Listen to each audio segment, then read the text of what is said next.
আসসালামু আলাইকুম ও রাহমাতুল্লাহ। প্রিয় দর্শক, আজ আমরা শুনব রাহানের গল্প। যিনি ছিলেন একজন তরুণ, যিনি দুনিয়ার মোহ থেকে ফিরে এসে জান্নাতের পথে যাত্রা শুরু করেন। এই গল্প আমাদের শেখায় কিভাবে তাওবা ও আল্লাহর প্রতি ফিরে আসা আমাদের জীবনকে পরিবর্তন করতে পারে। তো প্রিয় দর্শক, চলুন ফিরে আসা যাক সেই পথিকের দিকে যে জান্নাতের জন্য তওবা করেছেন। রাত গভীর, শহরের কোলাহল অনেক পেছনে পড়ে গেছে। একটা পুরনো মসজিদের বারান্দায় বসে আছে একজন তরুণ। তার চোখে ক্লান্তি, কিন্তু অন্তরে এক অদ্ভুত প্রশান্তি। নাম তার রায়হান। জীবনের বহু পথ ঘুরে, বহু ভুল করে আজ সে বুঝেছে এই দুনিয়া চিরস্থায়ী নয়। তার মনে এখন শুধু এক চিন্তা, জান্নাত, সেই অনন্ত সুখের আবাস।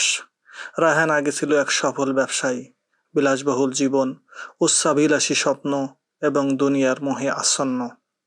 ধর্ম তার জীবনে ছিল নামমাত্র। একদিন হঠাৎ একটি দুর্ঘটনা ঘটে। একটি গাড়ি দুর্ঘটনায় প্রাণ হারায় তার ছোট ভাই তাহসিন। তাহসিন ছিল একজন ধার্মিক তরুণ। মৃত্যুর আগে রাতে সে রায়হানকে বলেছিল, ভাইয়া, জান্নাতের কথা কখনো ভেবেছ? জান্নাত এমন একটি জায়গা যেখানে তোমরা যা চাও তাই পাবে।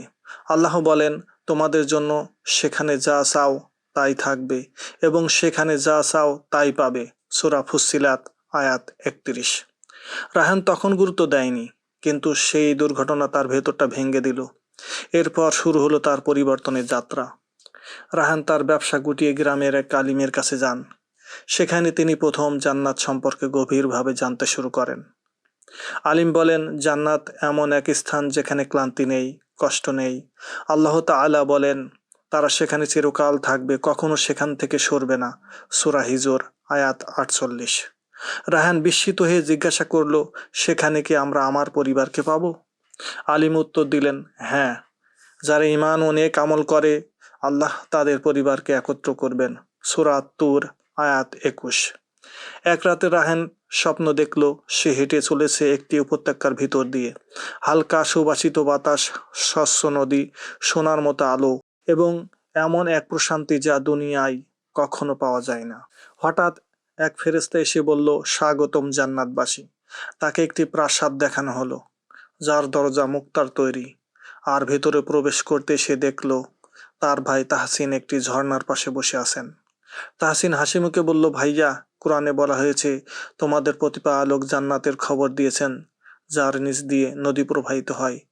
সেখানে থাকবে পরিশুদ্ধ সঙ্গী এবং স্থায়ী বাসস্থান। সূরা তাওবা আয়াত ৭২।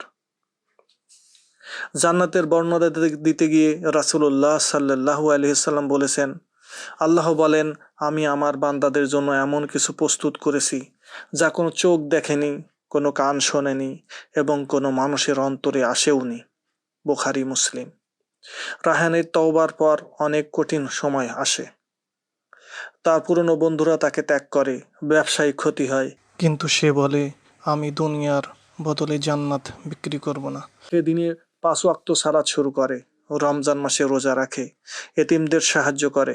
একদিন আলিম তাকে বললেন, রাসূল সাল্লাল্লাহু আলাইহি ওয়াসাল্লাম বলেছেন, যে ব্যক্তি দিনে ১২ রাকাত নফল সালাত আদায় করে আল্লাহ তাআলা তার জন্য জান্নাতে একটি ঘর তৈরি করে দেন।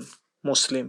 রায়হান সে রাতে তাহাজ্জুদের সময় কাঁদে, হে আল্লাহ, আমাকে জান্নাত দাও আর জাহান্নাম থেকে রক্ষা করো। রায়হান নিজে পাল্টে যাওয়ার পর সিদ্ধান্ত নেন আরও তরুণদের দাওয়াত দিবেন। সে গ্রামের একটি মসজিদে যুব সমাজের জন্য ক্লাস শুরু করেন। তোমরা জান্নাতকে চিনো, তাহলেই দুনিয়ার মোহ কেটে যাবে। এক ক্লাসে সে বলল, বন্ধুরা, জান্নাতে এমন গাছ থাকবে যার ছায়ায় ঘোড়া দৌড়ালেও তা পার হবে না। বুখারী। তোমরা কি জানো জান্নাতীরা কি বলবে? আলহামদুলিল্লাহ, যিনি আমাদের দুঃখ দূর করেছেন, আমাদের প্রতিপালক পরম ক্ষমাশীল। সূরা ফাতির আয়াত ৩৪। এক রাতে রায়হান আবার স্বপ্নে তাহসিনকে দেখতে পায়। এবার তাহসিন বলছে, ভাইয়া, এবার তুমি প্রস্তুত? জান্নাত তোমার অপেক্ষায়। সেই রাতেই ফজরের আজানের আগ মুহূর্তে রায়হান ইন্তেকাল করেন। তাকে শেষ বিদায় জানাতে হাজারো মানুষ আসে। সবাই এক বাক্যে বলে, এই মানুষটি সম্ভবত জান্নাতি হতে পারেন।